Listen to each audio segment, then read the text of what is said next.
Yo, what up? This is your boy King Series, and in today's video I'm going to show you how I do mix my beats here in FL Studio here. So if you are new to my channel, make sure you subscribe, like, and also comment down there. We do a whole lot of music production tutorials over here, so just stick with me and let's move on. So let's go onto the screen and let me show you how we do everything over here. Alright, so guys, you're on the screen right now. First of all, let us listen to some part of the beat, then after that I'll just loop where everything is actually playing, then we start processing it from the beginning. So this is how the beat plays.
Okay, so basically that's all the beats right now. So I will just loop this part where everything is actually happening, then we start processing it. Yes, so what I always do is, first of all, gain staging. I always tell my people that before you can get a clean mix of a beat, make sure that your gain staging goes on well. I mean, the first thing is sound selection. If your sounds are really selected properly, the next thing is just making sure that everything is level up. If you don't do that, you will just be putting a whole lot of effect on it, trying to make sure it's going to work well for you. It doesn't work that way. Select the right sounds for the right genre of music, then after that you just gain stage it properly. So I'm going to gain stage it, so I'll select all the instruments and just bring it down, then I'll start leveling it. You get it? Yes, so that's what we call the gain staging, making sure that the volume level is actually hitting at the right way. Yes, so I'll start with a kick because that's what is holding the beat over here. You can choose if you can use the meter, or you can just go by using your ears. Whichever way it is, make sure it's sounding okay and it is not distorting.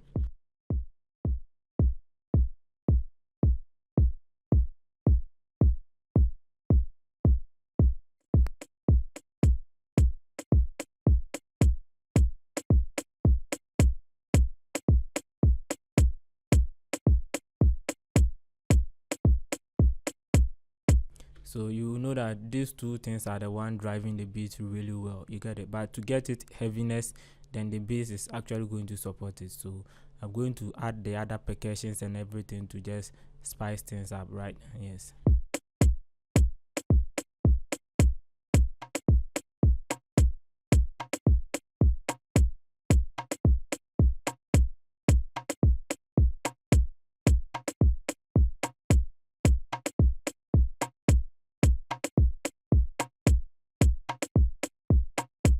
So somebody might ask, why am I still putting everything at 100%? Because of when I was playing the beat, I think I did a little bit of gain staging over here. You get it?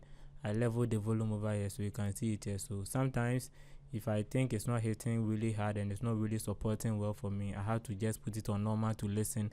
If it's okay, if it's not okay, then I'll just go back to this channel rack here and make sure I adjust the volume over here to fit how I want it to sound in my ears. Your way of gain staging might be different from my own or any other mixing engineer's own, because we all have different ears. But at the end of the day, make sure it is sounding well and people really like it. You get it? You don't have right or wrong way in doing that. Just make sure it sounds well. That is the key here.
Okay, so I think right now the drums, I mean the kick and the percussion and everything is actually sounding well and it is seriously balanced, right? So I'm going to add in the bass and see the outcome right now. So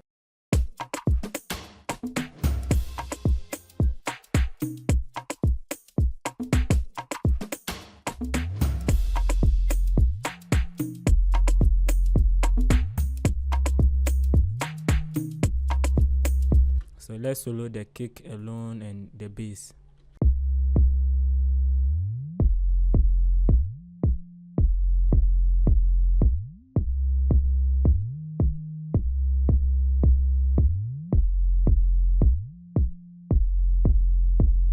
This is what I really have on my bass. When I was playing the beat, I put R bars on it just to get its heaviness. So if I take this effect from it, this is how the bass sound on its own without any effect. So because I wanted to get it heaviness, then I added the effect. So if I add the effect, this is how it sounds right now.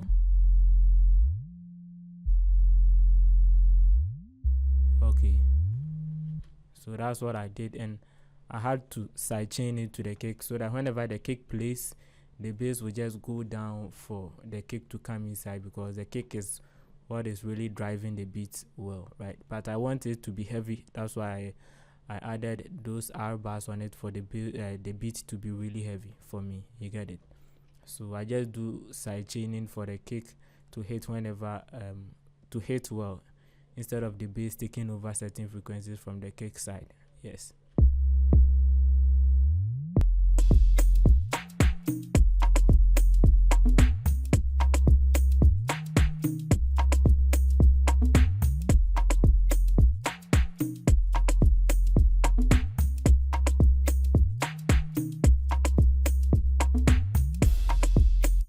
Okay, so nice. I can actually glue the drums together by creating what we call it, either a bass or a group for it. Then I will just put a compressor on it to glue all my drums together. You get it? But I'm just going to leave it so simple for you so that you can just get along with this kind of techniques right now. Then after that, as time goes on, I'll be adding all those kind of advanced way of mixing your sound right from the scratch for you guys to see. So I'm going to add in the melodies, the chord progression, and the rest of the sounds, so that we see how everything goes, right? Yes.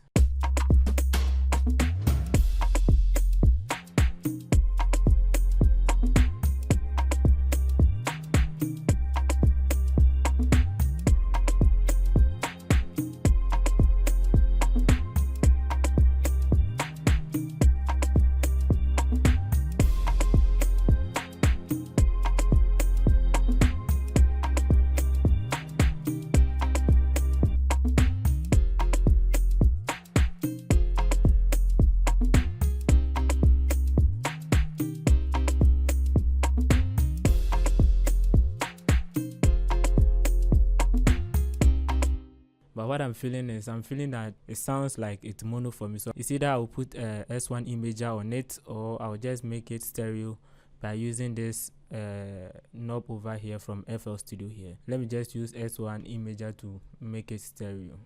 So, and it's a plugin from Waves.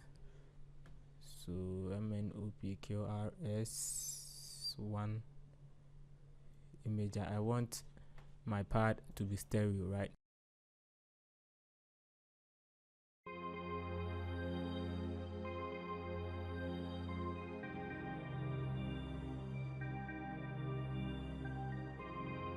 And I'm going to do the same thing for the piano too, but just that I'm not going to make it. This is just a choice. If you want to do that, you go ahead. It doesn't mean each and every sound that you're actually mixing, or song that you are really mixing, you're going to put imager on it. It's just a choice, preference. You get it? Yeah. So let me just bring it down.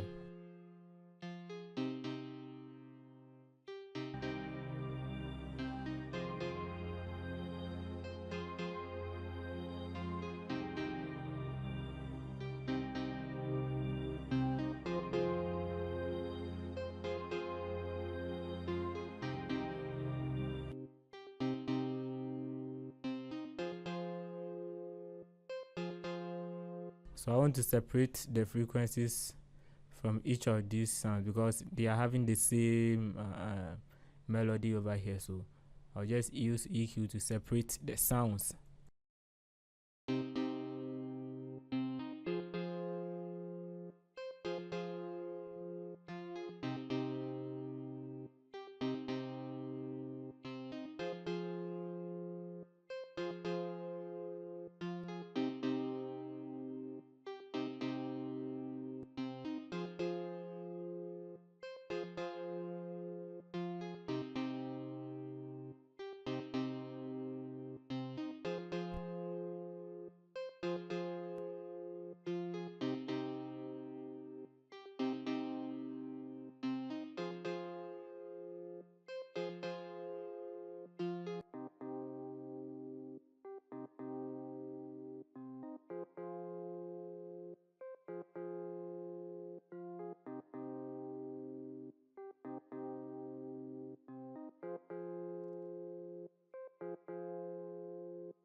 So now we can hear both of the sounds, right? Yeah.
going to add EQ and reverb to this sound here. Yes.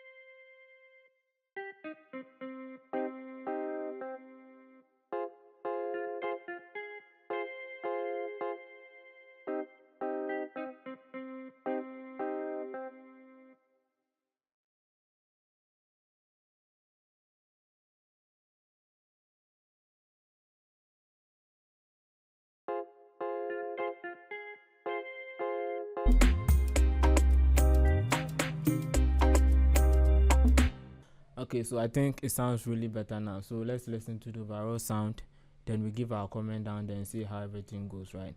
So this is your boy King Series. I hope you really like whatever I did here. Make sure you subscribe, like, and thumbs up. I'm out.